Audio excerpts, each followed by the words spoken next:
Bangladesh Pakistan test series শেষ হয়েছে।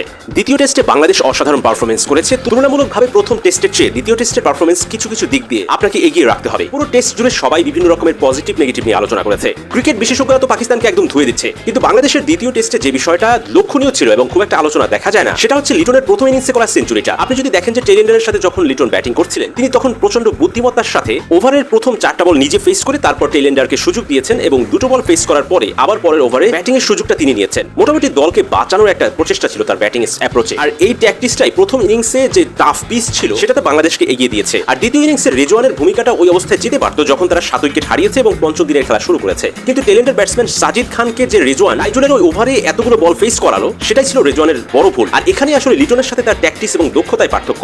মূলত পাকিস্তান জয় পেত কিনা সেটা বলা না গেলেও পাকিস্তানের টার্নিং পয়েন্ট আসলে এখানে। পাকিস্তান এই ট্যাকটিক্সে বা রিজওয়ানের এই ভুলটাই দলকে হারতে সাহায্য করেছে। ওভারঅল পঞ্চম দিনে চমৎকার ফাইট দেওয়া শুরু করেছিল পাকিস্তান। রিজওয়ান যদি লিটনের ওই ট্যাকটিক্সটা ব্যবহার করতে তাহলে সেটা দলের জন্য ভালো হতো।